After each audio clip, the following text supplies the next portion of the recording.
अगर आप सुबह उठते ही थके हुए महसूस करते हैं, अगर दिन भर काम करने के बाद भी लगता है कि मैंने कुछ किया ही नहीं, अगर हर रात सोने से पहले खुद को ही दोष देते हैं, तो ये वीडियो आपके लिए है। आज हर दूसरा इंसान खुद को लेजी समझ रहा है। हर तीसरा इंसान सोच रहा है, शायद मुझ में डिसिप्लिन की कमी है। लेकिन आज मैं आपको एक अनकंफर्टेबल सच बताने वाली हूँ। आप आलसी नहीं हैं, आप थके हुए हैं। और ये थकान शरीर की नहीं, मन की है। हम ऐसे दौर में जी रहे हैं जहाँ थकना नॉर्मल बना दिया गया है, जहाँ बर्नआउट को बैज ऑफ ऑनर समझा जाता है, जहाँ अगर आप बिजी नहीं हैं तो आपको गिल्टी महसूस कराया जाता है।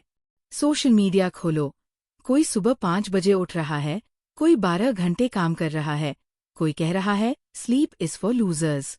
और आप खुद को कंपेयर करते हैं और चुपचाप खुद से नफरत करने लगते हैं। लेकिन आज इस वीडियो में मैं आपको गिल्ट नहीं दूंगी, मैं आपको क्लैरिटी दूंगी।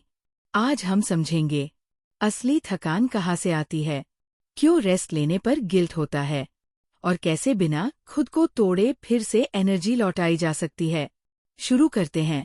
पार्ट 1, थकान के 3 प्रकार। हमारी सबसे बड़ी गलती ये है कि हम थकान को सिर्फ एक मानते हैं, लेकिन सच ये है, थकान 3 तरह की होती है। एक, फिजिकल एग्जॉशन। ये वो थकान है जो काम, मेहनत, शरीर से आती है। इसमें नींद लेने से आराम मिल जाता है, छुट्टी से रिचार्ज हो जाते हैं, शरीर संकेत साफ देता है, और ज्यादातर लोग यही तक सोचते हैं। 2, मेंटल एग्जॉशन। ये वो थकान है जहाँ दिमाग कभी बंद ही नहीं होता। आप काम नहीं कर रहे होते, फिर भी सोच रहे होते हैं। पास्ट रीप्ले हो रहा होता है, फ्यूचर एंग्जाइटी बन जाता है। फोन बंद करने पर भी माइंड ऑनलाइन रहता है। 3, इमोशनल एग्जॉशन, सबसे खतरनाक। ये वो थकान है जिसे लोग आलस समझ लेते हैं। इसमें छोटी चीजें भारी लगती है, मोटिवेशन गायब हो जाती है, सेल्फ डाउट बढ़ जाता है, और सबसे पेनफुल, आप खुद को वीक समझने लगते हैं।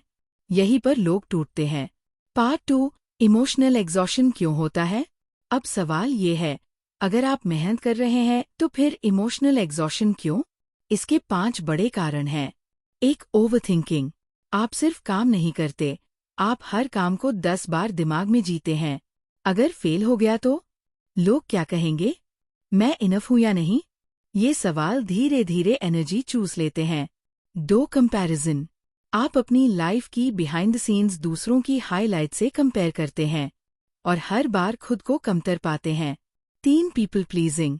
आप सबको खुश रखना चाहते हैं, ना कहना नहीं आता, अपनी बाउंड्रीज नहीं हैं, और धीरे धीरे आप खुद को भूल जाते हैं। 4, रेस्ट पर गिल्ट। जब आप आराम करते हैं तो मन कहता है कुछ प्रोडक्टिव कर लेना चाहिए था। आप रेस्ट लेते भी हैं तो अपराध बोध के साथ। 5, मीनिंग की कमी। आप बिजी हैं पर कनेक्टेड नहीं, काम कर रहे हैं पर पर्पस नहीं दिख रहा। ये थकान आलस नहीं है, ये इनर डिस्कनेक्ट है। पार्ट 3, हसल कल्चर का झूठ। हमें सिखाया गया ज्यादा करो तभी सफल हो, लेकिन किसी ने ये नहीं सिखाया कि ज्यादा करने की कीमत क्या होती है। हसल कल्चर कहता है थक गए हो, पुश करो, मन नहीं है, डिसिप्लिन लाओ, रुक गए, पीछे रह जाओगे।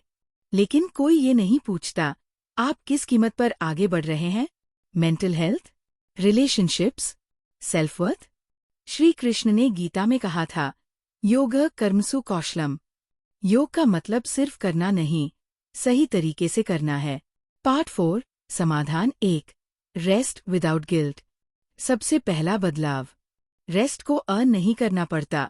रेस्ट बेसिक राइट है। आप मशीन नहीं हैं, आप इंसान हैं। अगर आप थके हैं तो रुकना कमजोरी नहीं, बुद्धिमानी है।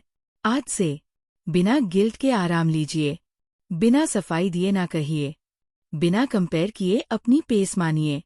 समाधान 2, इमोशनल बाउंड्रीज। हर थकान काम से नहीं आती, कुछ थकान लोगों से आती है। हर किसी की प्रॉब्लम सुनना आपका कर्तव्य नहीं है, हर जगह अवेलेबल रहना जरूरी नहीं है। बाउंड्री का मतलब कोल्ड होना नहीं, हेल्दी होना है। समाधान 3, साइलेंस और स्लोनेस। हम साइलेंस से डरते हैं क्योंकि साइलेंस की आवाज सुनाई देती है, लेकिन हीलिंग वहीं से शुरू होती है। दिन में 10 मिनट, बिना फोन, बिना नॉइज, बिना डिस्ट्रैक्शन, बस आप और आप। यही असली रिचार्ज है। पार्ट 5, पहचानिए फर्क। आलस और थकान में फर्क समझिए। आलस में इच्छा नहीं होती, थकान में इच्छा होती है, ताकत नहीं। अगर आप बेहतर लाइफ चाहते हैं लेकिन ऊर्जा नहीं है, तो आप लेजी नहीं हैं, आप हीलिंग मांग रहे हैं। अगर ये वीडियो आपके दिल तक पहुंचा है तो समझ लीजिए आप अकेले नहीं हैं। आज खुद से एक वादा कीजिए, खुद को दोष देना बंद करेंगे। अगर आपको ये वीडियो थोड़ा भी सुकून दे पाया तो लाइक कीजिए। चैट विद बुक्स को सब्सक्राइब कीजिए, क्योंकि यहाँ हम खुद को तोड़ते नहीं, खुद को समझते हैं। कमेंट में लिखिए, मैं लेजी नहीं हूँ, मैं टायर्ड हूँ। मैं हूँ सुहानी, और मिलते हैं अगले वीडियो में एक और सच के साथ। जो खुद के साथ नरमी सीख लेता है, वही दुनिया के साथ मजबूती से खड़ा हो पाता है।